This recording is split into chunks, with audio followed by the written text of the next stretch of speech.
तो और इसमें इमोशनल मैं मेन बेसिकली चाहूंगी, जैसे कि इमोशनली आपने आपको जैसे कि किसी से बात भी नहीं कर पा रहे थे, तब हम दुख सुख की ज्यादा आप अपने हस्बैंड के उसमें रहे, तो उस दौरान आपको किसने सपोर्ट किया ज्यादा? एक्चुअली ऑनलाइन सबसे सपोर्टिव उस समय जो थे वो मेरे फ्रेंड्स थे। मैंने ये देखा कि फ्रेंड्स बहुत ही ज़्यादा सपोर्टिव थे। इवन जब क्रिटिकल सिचुएशन थी तो कुछ लोगों ने वो नॉर्म्स तोड़ के भी मुझे हेल्प की थी।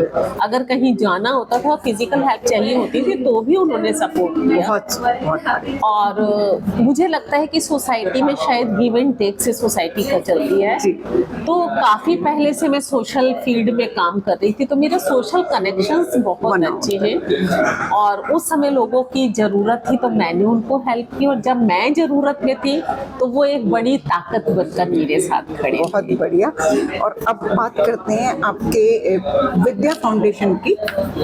मैम, ये आपने कब शुरू किया था और इसकी प्रेरणा और शुरुआत कैसे हुई, बताएं। शारदा जी, बहुत ही अलग कहानी है। मैं ये कहूँ कि आज वैसे ना ये टाइम बहुत कम है, मुझे लग रहा है। हाँ। आज हम शॉर्ट आपकी तो जिंदगी की जो आपका एनजीओ, तो उसके लिए मैं आपके घर भी कभी और आएंगे। थोड़ा सा अपना प्रेरणा शुरुआत के बारे में बताएं। हाँ, बस ये था कि मैं शुरू से टीचिंग प्रोफेशन में रही, तो मुझे लगता था कि रिटायरमेंट के बाद कुछ करने के लिए अपने पास प्लेटफॉर्म होना चाहिए, तो मैंने विद्या फाउंडेशन बनाया जी। और अब उसके तहत में इकोनॉमिकली वीकर सेक्शन के बच्चे और जो इलिटरेट लेडीज और मेनली जो डोमेस्टिक वायलेंस के शिकार हैं जी, उन लेडीज के लिए मेनली काम करती हूँ। बहुत बढ़िया। अभी मौका मिलेगा तो मैं डिटेल में आपको विद्या फाउंडेशन की फंक्शनिंग के बारे में बताऊंगी। जी जी, बहुत ही अच्छी बात करेंगे।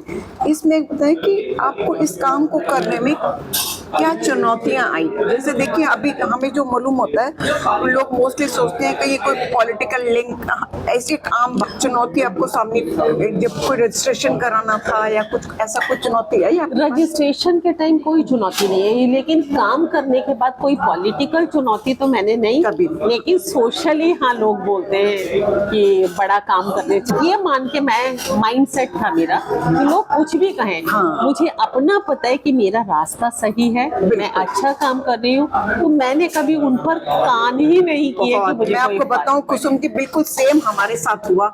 जब हमने शुरू किया तो उन लोगों बोला आपको क्या जरूरत है, क्यों कर रहे हो?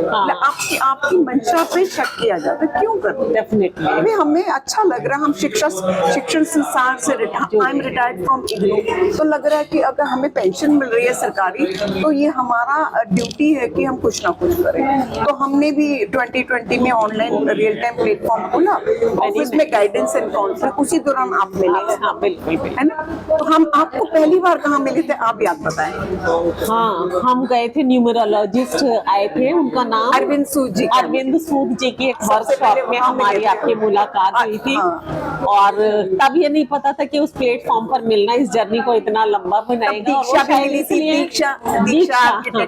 क्योंकि दोनों का मोटिव सेम है, तो शायद इसलिए हमारी जर्नी साथ। देखो, हमारी जर्नी शुरू हुई थी, अरविंद सूद जी हैं, एक न्यूमरोलॉजिस्ट हैं, उनकी वर्कशॉप से, और उसके बाद हम जुड़े आज तक जुड़े। हाँ, संग्रीला में थी तो आपके प्लेटफॉर्म के उससे मैं लोगों से कहना चाहूंगी कि बजाय क्रिटिसाइज करने के, अगर आप भी जो सामर्थ्य आपको ईश्वर ने दी है उसके साथ समाज के हित में सामने आए, तो समाज का एक बड़ा काम हम करेंगे।